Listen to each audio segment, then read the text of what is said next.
Come on out to experience UniPower Skills on December 17th at the Ruth Seating James Hall starting at 5:15 on Wednesday. You can buy your tickets now on PTix for $35 to experience our dynamic presenters. Be sure to follow us to stay connected for this event and everything else we have in store. See you there. Okay, good day. I'm William Spriggs with the UniPower Skills event, Client Service Manager. And I'm joined by Ava Gibson and Yaiwan Darrell. So the UniPower Skills event will take place at Ruth Seating James Hall this Wednesday, December 17th, 5:15 to 7:30 p.m. So Ava and Yaiwan, I've used the word event, but I like the word experience because it's the UniPower Skills experience is potentially life-changing. And Ava and Yaiwan, as you know, we've targeted senior high school students, current college, university-age students, and of course parents. And we encourage all parents to come out because parents many times, as you know, hear things differently from their son or daughter. And so taking those conversations back into the home to be able to say, hey, what did you hear? What skills and knowledge are really relevant here is always a positive experience. So excited to have Ava just back on the island yesterday from uni, and Yaiwan, and they'll be joined by Adriana Burchell, our third presenter, and our fourth to round out this dynamic foursome here will be Marley Spriggs. And so Ava, just to start with you, I'm so excited to have you on board. Tell us a bit about yourself. Thank you for having me. Yeah. So my name is Ava. I graduated from VHS in 2023, and I'm currently in the final year of my undergraduate legal studies at UCL, or University College London. I think if I had to describe myself, I would say I'm an advocate. I love to speak, which is not a secret to anyone who's spent any time around me. I talk a lot. And I think that public speaking is one of the most important skills that you can learn, not only in your personal and academic life, but also to make real change and to be able to make an impact on your community. And I'm so excited to share all of my best tips on public speaking. I've represented Bermuda in debate and also UCL in mooting, which is sort of a weird mock trial type thing, and I'm so excited to talk more about that.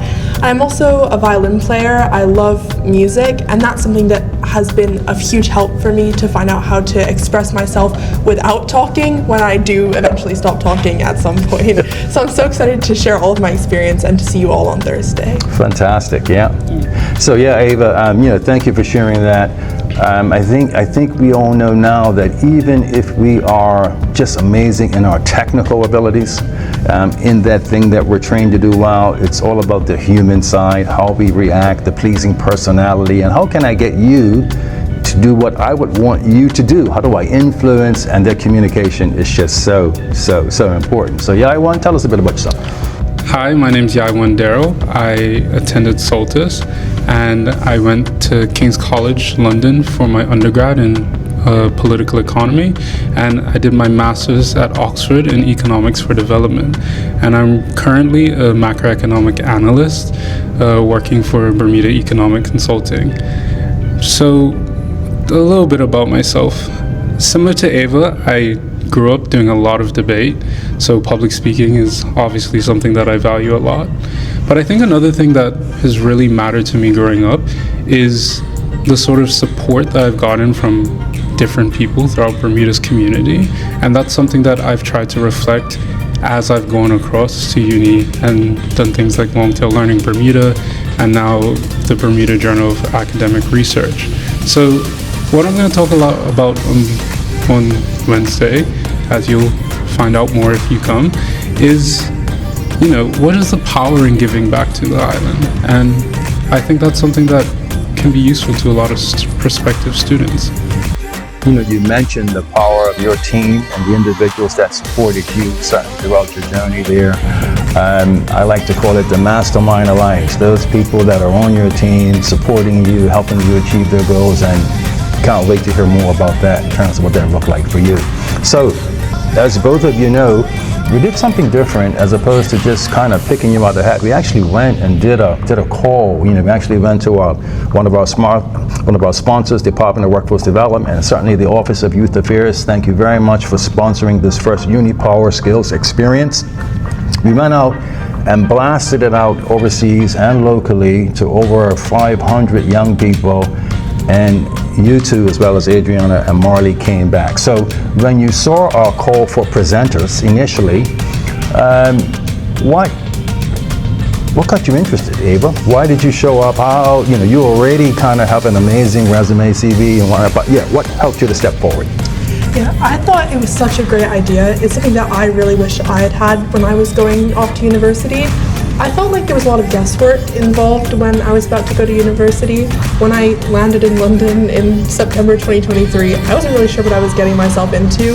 There were a lot of unknowns for me, and I thought that it was a really great opportunity to be able to share my experience with prospective university students, to be able to help them to get the most out of their university life, whether that's balancing their extracurriculars and their workload, whether that's being able to participate and feel confident in their participation in class and in extracurricular activities. So it's something that I think is a great experience for all university students, but it's also great for me as I come to the end of my undergraduate degree to reflect on everything that I've learned and to consolidate that and figure out how I take those lessons forward for myself. Fantastic. Thank you for sharing that. Yep, yeah, I won. So when I first heard about this, I was eager to find out more. Having experiences like with long-term learning for myself, I've always been someone who's eager to sort of, especially in the sense of education, motivate other young students to go out. And I think where this stood out for me, especially, and was the big motivator for me to try to get involved, was that it created a forum. That's something that you don't normally get a lot of the time when it comes to discussions around university. A lot of the time it's very, students, you need to go to university, you need to focus on looking at schools, you need to do extracurriculars. I think that this type of format where it's us coming up as people who have already been to university, have our experiences, and then there's points in this throughout our segments to have a Q&A, this very dynamic environment. I think it's going to be the perfect place for prospective students to learn a lot about what university has to offer, and I'm just excited to be a part of it. Fantastic. No, thank you for sharing that as well.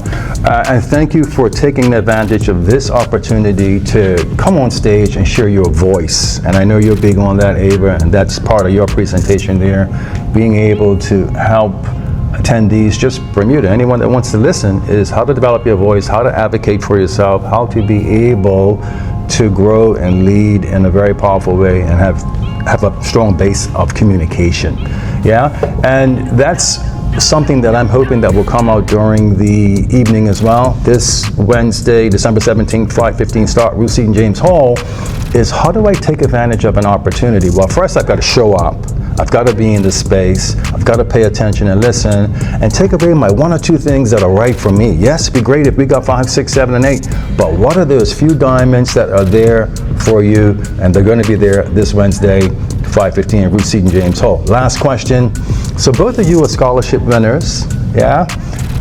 Conyers Scholarship, AXA, I believe. AXA, and then a couple of others for my master's. A couple of others. Okay, no, great. So and so sometimes it comes down to what are the one or two things that give you the biggest bang for the buck? So a lot of applicants, how do you weed through? I like to call it lotto, because many times there's only one winner, yeah? As much as the money. Okay, so what was it for you, Ava, that you think, and in your reflecting back, did it like that was it, and that's the power you brought that maybe separated you from all the other applicants? Sure. I think there were 3 things that I would say. The first is a genuine passion about what you're going to go off and study.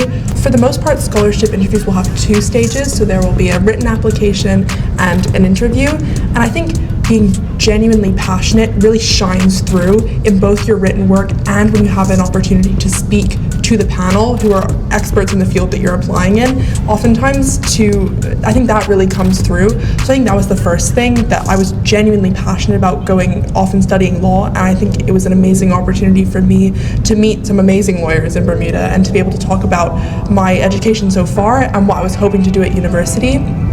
The second is a passion about contributing to Bermuda in your academic and your professional lives. That's something that I think scholarship applications and committees look for a lot is a genuine passion to come back to Bermuda with everything that you've learned when you've gone off to university, and really bringing that back and making a change and contributing to our lovely community that we have here. And I think that the third thing that I would point to is that I was able to kind of get over my nerves in going to a scholarship interview and treat the opportunity as it was, as an amazing opportunity to meet professionals and to talk about all of my experience. And that's something that I'll be talking about a lot in my presentation, is how to get over the nerves of going into a scary scholarship interview room and really to treat it as, I'm so excited to go off to university, I'm so excited to talk about everything that I've done and everything that I want to do. So those are the three things that I would say. Fantastic, thank you. I would summarize mine down to two, and I think the two words that I would use to describe what you need to be successful in the scholarship interview process is, one, honesty, and two, novelty. So honesty in the first sense, because when you go into an interview, most of the time everyone's coming to sort of say, I'm the best at this, I'm the best at this, I know all about this. But if we're being honest, by the time I finished my bachelor's and was going to apply to my master's, yes, there were a lot of things that I had a good idea about. I was not 100% sure. And one of the key things about going into education or going into a new circumstance is realizing that you don't know everything, and having the humility to come forth and say that you're willing to have your whole worldview almost shattered and have that have to reevaluate it and come to a new understanding. And I think scholarship committees really appreciate that this is my current view, but it's open to change, it's open to be flexible based off what I learned. So that's one thing. And then the second thing I would say is novelty, because I agree with Ava. A lot of scholarship committees look for your Bermuda perspective. How are you going to contribute to Bermuda? And a lot of people have worked up very similar answers, we can say sometimes, to these questions, because it's one of the ones that you tend to prep yourself a lot for. But you have to do a lot of soul searching on this question, I think. You have to think, what am I uniquely good at? What am I uniquely interested in about Bermuda? What are my unique experiences, even among all these people, that make me different from everyone else? And how can I lean on those things to give back in the best way that I possibly can? And I think if you really embrace those two principles, honesty as well as novelty in scholarship interviews, well, then I think that you can be quite successful. Wonderful. Ava, Yaiwan, I just want to thank you for your sharing. Some real gems and some nuggets there. Bermuda, this Wednesday, Ruth Seton James Hall, 5:15, the UniPower Skills, potentially life-changing experience. Hear more, Ava. Hear more of Yaiwan. Certainly, we've got Marley Spriggs and Adriana Burchell round up the presenters. We're also excited to have as our MC Mr. Photogenic. Every time I say his name, everybody gets all excited, yeah? So we're happy to have him. Certainly DJ Outlaw as well, Bakari Robinson on stage, mixing it up, getting real. And so I like to just kind of sum up within that 2.5 hours, 2 hours, 15 minutes, cutting edge education, ton of motivation, and a whole lot of fun. Hope to see you there. Last word for you, Ava. What's on your mind? Can't wait to see you all there at Ruth Seton James on Wednesday. Fantastic. Yaiwan, you got the last word. I'll see you there. And also don't forget to follow UniPower Skills and Television on Instagram to keep up with our journey and all the latest updates on the event.